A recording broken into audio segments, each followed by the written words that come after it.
Assalamualaikum warahmatullahi wabarakatuh. Berjumpa kembali bersama saya Anawir.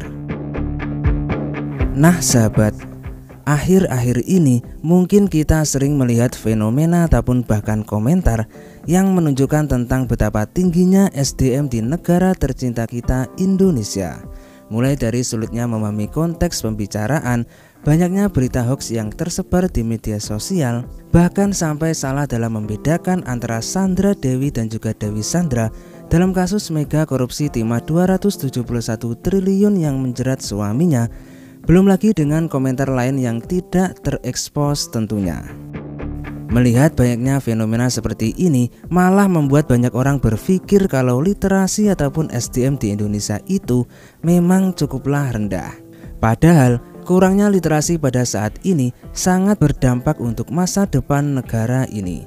Terlebih lagi, dampak ini sangat dirasakan pada generasi sekarang.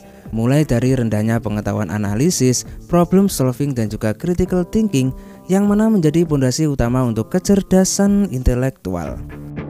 Tak hanya itu, dampak yang terjadi bila kurangnya literasi, banyak dampak lain yang bisa membuat negara Indonesia itu tertinggal jauh dibandingkan negara-negara lain. Lantas, apa benar literasi kita itu begitu rendah? So, disimak sampai habis. Kita awali dari fakta global.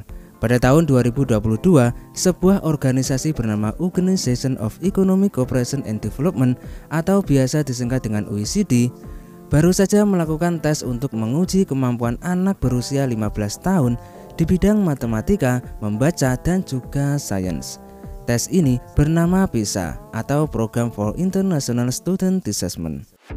Mirisnya, Indonesia hanya mampu meraih peringkat 11 dari bawah. Tentunya, hal ini bisa terjadi karena nilai yang didapat siswa Indonesia tersebut di bawah rata-rata semua.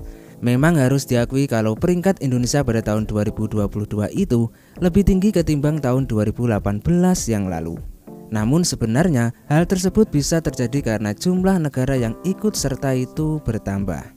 Namun jika kita bicara masalah nilai ataupun skor, justru Indonesia mengalami penurunan di tahun 2022.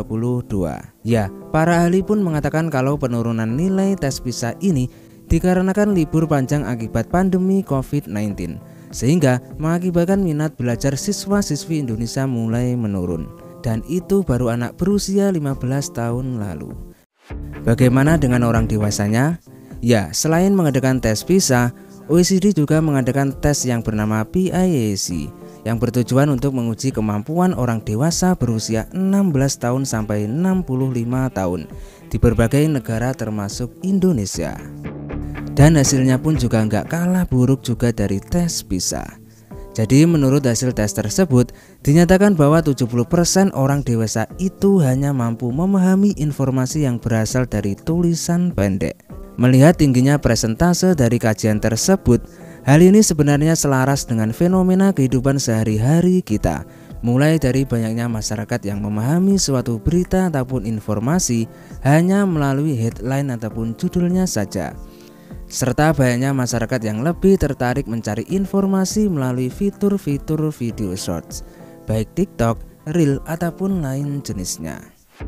Selain itu, 86% orang dewasa di Jakarta hanya mampu menyelesaikan soal aritmatika satu langkah saja.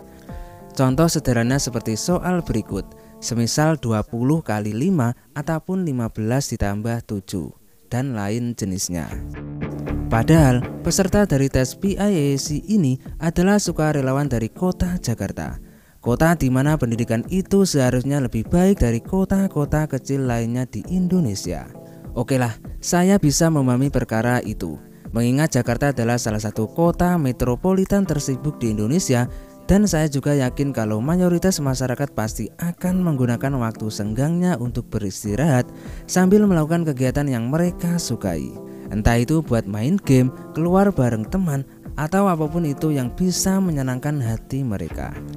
Tapi bukannya orang yang berada di atas rata-rata itu tidak pernah berhenti belajar ya.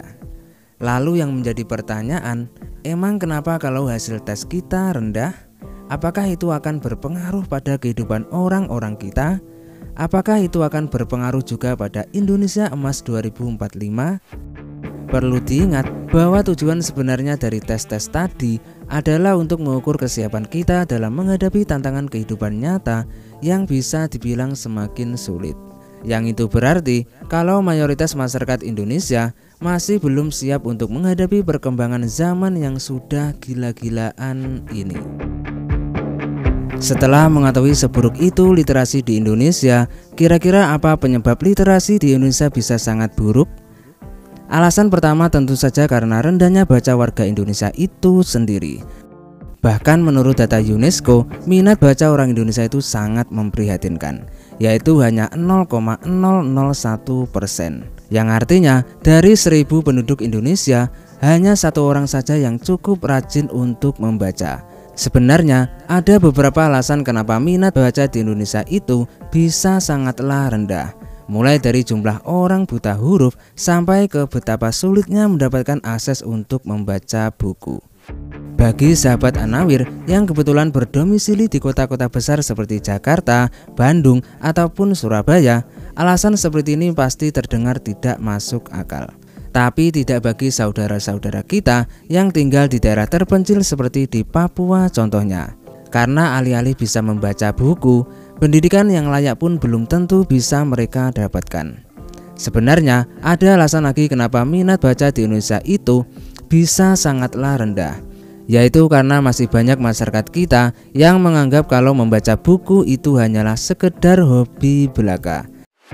Yang itu berarti orang-orang yang tidak suka membaca buku memang menganggap kalau membaca buku bukanlah sesuatu yang menyenangkan. Hal ini juga diperburuk dengan banyaknya anak di bawah umur zaman sekarang yang sudah dibekali smartphone oleh kedua orang tuanya. Masih mendinglah kalau anak tersebut diawasi oleh ibunya supaya tidak menonton video yang aneh-aneh. Tapi faktanya tidak sedikit orang tua di Indonesia yang tidak mengawasi anaknya terkait dengan apa yang mereka lihat, sehingga rasanya akan sangat sulit untuk menanamkan mindset kalau membaca itu merupakan hobi yang sangat menyenangkan.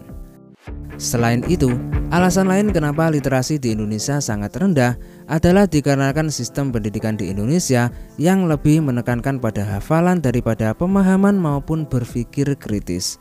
Misalnya dalam pelajaran sejarah, yang mana hanya fokus pada kapan peristiwa itu terjadi, atau pelajaran matematika yang hanya mewajibkan murid untuk menghafal suatu rumus tanpa tahu bagaimana rumus tersebut terbentuk. Belum lagi dengan seorang guru yang tidak mengajak muridnya untuk diskusi mengenai solusi dari suatu masalah. Di Singapura sendiri, negara yang meraih ranking 1 tes PISA tahun 2022, juga sudah merubah titik fokus mereka pada sistem pendidikan dari yang tadinya hafalan menjadi pemahaman ataupun dengan kata lain berpikir kritis. Ditambah lagi, Singapura juga memiliki perpustakaan yang tersebar di hampir seluruh negara. Padahal, sebagaimana kita ketahui, Singapura bukanlah negara yang besar dengan sumber daya alam yang melimpah. Tapi coba lihat mereka sekarang, dengan SDM serta literasi yang tinggi, negara Singapura berhasil menjadi negara maju di Asia Tenggara. Ya, hal ini seolah membuktikan kalau sistem pendidikan di Indonesia yang berupa hafalan itu memang kurang efektif untuk menghasilkan SDM yang baik. Karena tentu saja kemampuan berpikir kritis ini adalah salah satu skill yang sangat penting. Karena di kehidupan nyata sendiri, masalah setiap orang itu pasti berbeda-beda. Begitupun dengan solusinya. Selain untuk mencari solusi dari suatu persoalan berpikir kritis, ini juga membuat orang-orang tidak mudah kemakan berita hoax yang tersebar di internet. Sebenarnya untuk mengatasi masalah literasi di Indonesia yang sangat rendah, itu bukanlah persoalan yang mudah. Dibutuhkan kerjasama antar pemerintah yang sehat dan juga masyarakat yang baik pula. Hal ini juga bisa kita pelajari dari kebijakan dan juga program di Singapura melalui Kids Reach-nya, di mana program ini telah berhasil memotivasi anak-anak di Singapura, termasuk yang kurang mampu untuk gemar membaca. Selain itu, orang tua juga harus diberikan edukasi yang cukup, supaya mereka bisa mendidik anaknya dengan baik dan juga benar. Karena seperti yang kita ketahui, orang tua atau lebih tepatnya ibu adalah pendidikan pertama yang diterima oleh sang anak, melalui support suami tentunya. Karena jika suatu saat Indonesia berhasil memiliki SDM dengan literasi yang tinggi, maka bukan tidak mungkin kemiskinan bisa teratasi dengan baik, serta visi Indonesia Emas 2045 bisa terwujud. Nah, saya kira sekian dulu pembahasan singkat kali ini. Barangkali dari sahabatku ingin menambahkan ataupun ingin merevisi, silakan tinggalkan komen di bawah. Saya juga minta maaf jika dalam statement masih ada kesilapan ataupun kekeliruan. Itu semua tiada unsur kesengajaan, tapi itu semua murni karena kekurang pengetahuan saya tentang hal ini. Akhirul kalam, wassalamualaikum warahmatullahi wabarakatuh. Kita jumpa di video selanjutnya ya. Bye bye.